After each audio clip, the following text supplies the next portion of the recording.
देश प्रदेश में आपका स्वागत है। मैं हूं अदिति राजपूत और बात हम महाराष्ट्र की कर रहे हैं, जहां पर अहमदनगर के सिविल अस्पताल में जो आग लगी उसने अब तक 11 मरीजों को ले लिया है। आग सिविल अस्पताल के कोविड वार्ड में लगी, जहां पर मरीज अपना इलाज करवाने के लिए आए थे, लेकिन वो अस्पताल उनकी मौत की वजह बन गया। मामले की जांच के आदेश दे दिए गए हैं सरकार की तरफ से और सरकार ने मृतकों के परिजनों के लिए 5-5 लाख रुपए के मुआवजे का भी ऐलान किया है। अहमदनगर सिविल अस्पताल के कोविड आईसीयू वार्ड में शनिवार सुबह लगी आग के बाद कुछ समय तक अफरा तफरी का माहौल रहा। शनिवार सुबह लगी आग पर जब 1 घंटे में जाकर काबू पाया गया तो इस मामले में 10 मरीजों की जान जा चुकी थी। शाम तक एक और मरीज ने दम तोड़ दिया। कुछ और लोग भी जख्मी हैं जिनका इलाज चल रहा है। शॉर्ट सर्किट की वजह से यहाँ पे आग लगी है। कोविड का जो अहमदनगर सिविल हॉस्पिटल का ये जो वार्ड था उसमें 17 पेशेंट्स थे और यहाँ पे उनको वहाँ से शिफ्ट किया। उसमें लोकल एमएलए ने भी वो इमीडिएटली यहाँ पे पहुँचे थे। सब यहाँ पे जो भी कार्रवाई करने की कार्रवाई किया। गृह मंत्री अमित शाह से लेकर कई नेताओं ने हादसे पर शोक जताते हुए मृतकों को श्रद्धांजलि दी है। महाराष्ट्र सरकार ने इस पूरे मामले में जांच के आदेश दिए हैं और साथ ही मृतकों के परिवार वालों को 5-5 लाख रुपए के मुआवजे का ऐलान किया है। आग किस तरीके से लगी, किस कारण से लगी और इसमें जिम्मेदार कौन कौन है, वो सब लोगों की यहाँ पे उनके ऊपर कार्रवाई होनी चाहिए। हाल ही में महाराष्ट्र सरकार ने सभी अस्पतालों के फायर ऑडिट करवाने के आदेश दिए थे। इसके बावजूद आग लगने के बाद अब प्रशासन ने जो कदम उठाए हैं उन पर सवाल खड़े हो रहे हैं। अहमदनगर से सागर दुस्सल के साथ मुंबई से सोहित मिश्रा, एनडीटीवी इंडिया। दिवाली बीत चुकी है, लेकिन दिल्ली एनसीआर में दिवाली बीत जाने के बाद भी प्रदूषण का खतरनाक स्तर बना हुआ है। आज भी आसमान में स्मॉग की चादर बिछी हुई है। सुबह कई इलाकों में एयर क्वालिटी इंडेक्स 500 के पार है, जो बेहद खतरनाक माना जाता है।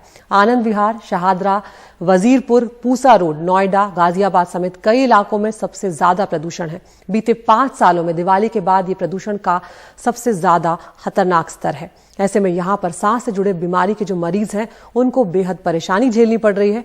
डॉक्टरों की भी मरीजों समेत आम लोगों तक को यही सलाह है कि अगर संभव हो तो घरों से बाहर ना निकलें। दिवाली के बाद लगातार दूसरे दिन भी दिल्ली और आसपास के शहरों के ऊपर जहरीली कुहासे की चादर फैली रही। दिल्ली एनसीआर में हवा का स्तर बहुत ज्यादा खराब रहा। यहाँ का PM 2.5 स्तर 500 से ऊपर रहा। स्वास्थ्य सेवाओं से जुड़े जानकार सलाह देते हैं कि घर से बाहर निकलने से परहेज करें, लेकिन बहुत से लोगों के पास ये विकल्प ही नहीं है। 45 साल की कोमल और उनका पूरा परिवार दक्षिण दिल्ली के एक आलीशान मॉल के बाहर निर्माण के काम में जुटे हैं। हवा जहरीली है तो भी उनके पास काम करते रहने के अलावा और चारा ही क्या है। वो अपने 8 महीने की पोती को भी घर में नहीं छोड़ सकते, क्योंकि पूरा परिवार ही बाहर काम कर रहा है। क्या करे, अपना मजदूर आदमी भोग रहा है, उनको क्या है, काम भी बंद हो जाता है। तो सरकार थोड़ी दे रही घर बैठ के खाए चाह है। काम तो करना पड़ेगा, काम तो करना पड़ेगा। सरकार देगा तो घर में बैठेंगे आदमी। हाँ होती है, बच्चे की चिंता होती है। वैसे तबीयत खराब हो जाती है तो हम लोगों को इतना खांसी जुकाम हो जाता था। 45 साल के धर्मपाल 25 साल से रिक्शा चला रहे हैं। वो रोजाना दिन में 10 घंटे रिक्शा चलाते हैं। सांस लेने में दिक्कत है, लेकिन परिवार के लिए कमाना है तो रिक्शा चलाना ही पड़ेगा। सर यह है कि इससे कि सांसें फूलती है, पोल्यूशन ज़्यादा आँखों में भी लगता है। समस्या यही है। और मान लो अगर हम ना लेके चलेंगे तो हमें 2 पैसे मिलेंगे कहाँ से। हम तो जी देखो सुबह 9 से अपना 7 बजे तक काम करते रहते हैं। 28 साल की कविता अपने 3 बच्चों के साथ एक तिरपाल के तंबू में रहती है। उनको अपने बच्चों की सेहत की फिक्र है, लेकिन जहरीली हवा में सांस लेने के अलावा कोई और चारा भी नहीं है।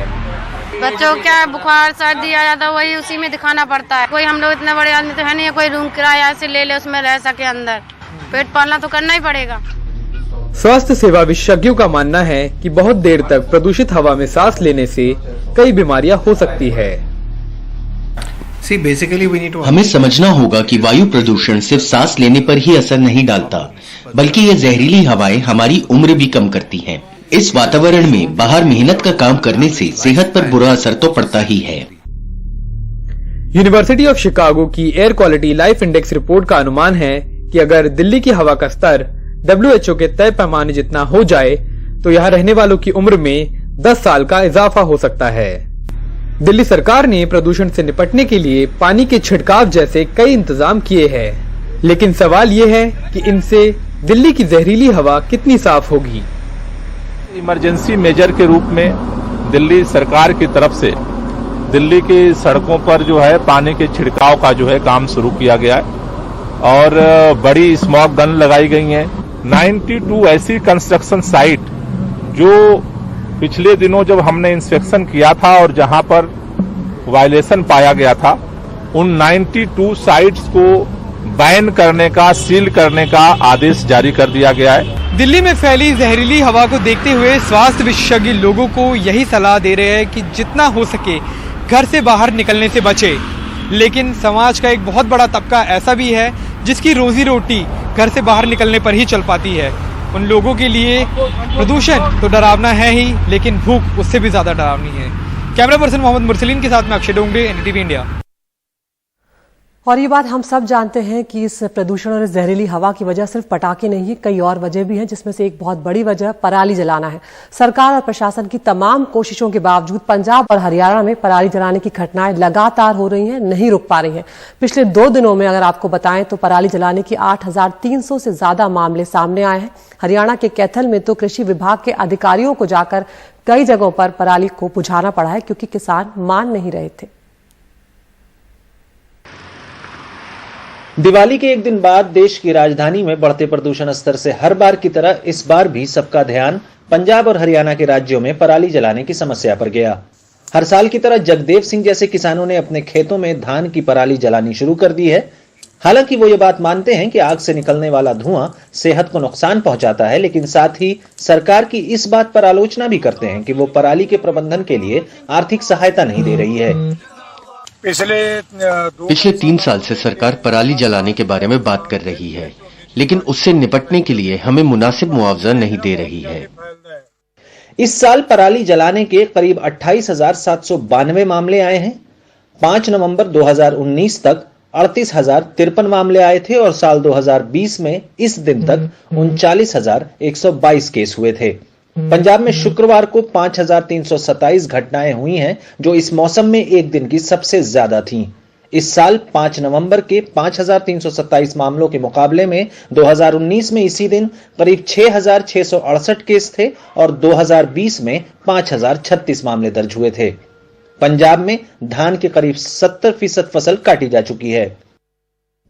किसान आंदोलन और बारिश में हुई देरी से इस बार अंदेशा है कि महीने के आखिर तक पराली जलने की घटनाएं होती रहेंगी। सरकार ने ना सानू हो दिता है। पराली प्रबंधन में हमारी मदद करने के बजाय सरकार हम पर कानूनी कार्रवाई करने, जेल भेजने और करोड़ों का जुर्माना लगाने की धमकी दे रही है। अगर हम करोड़पति होते तो पराली न जलाते। चुनाव नजदीक है, इसलिए सरकार किसानों को नाराज नहीं करना चाहती और इसलिए किसानों पर लगे जुर्मानों की वसूली भी सख्ती से नहीं की जा रही। हर हिंदुस्तानी को इसके ऊपर सोचना पड़ेगा, हर इंसान को सोचना पड़ेगा, क्योंकि ये ग्लोबली इशू है। कोई अकेला यहाँ का पराली का और स्मोक का, कहीं नॉर्दर्न इंडिया का, पंजाब हरियाणा और दिल्ली का मसला नहीं है। हर साल सरकार वादा करती है कि पराली जलाने को रोकने के लिए मुनासिब इंतजाम किए गए हैं और आर्थिक सहायता की कमी के कारण छोटे और मझोले किसान पराली को जलाने पर मजबूर होते हैं। वक्त आ गया है कि सरकारें इस मुद्दे को प्राथमिकता दे और किसानों के साथ मिलकर इस समस्या को खत्म करें। चंडीगढ़ से मोहम्मद गजाली, एनडीटीवी इंडिया।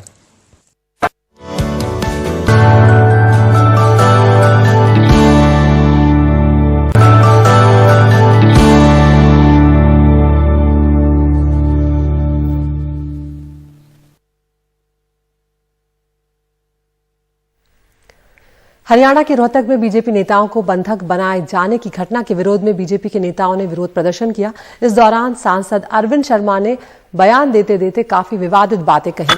उन्होंने कहा कि भूपेंद्र हुड्डा और कांग्रेस ही जान ले कि मनीष ग्रोवर की ओर जो आंख दिखाएगा उसकी आंखें निकाल लेंगे, कोई हाथ दिखाएगा तो हाथ काट देंगे। शुक्रवार को दरअसल किसानों ने बीजेपी नेताओं को किलोई के शिव मंदिर में बंधक बना लिया था। बीजेपी नेताओं को हाथ जोड़कर माफी मांगने के बाद ही वहां से किसानों ने जाने दिया था।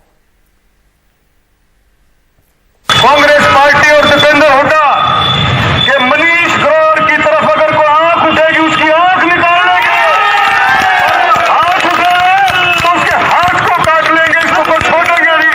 ये छटपटा रहे हैं, ये किस बात के लिए छटपटा रहे हैं? राज के लिए।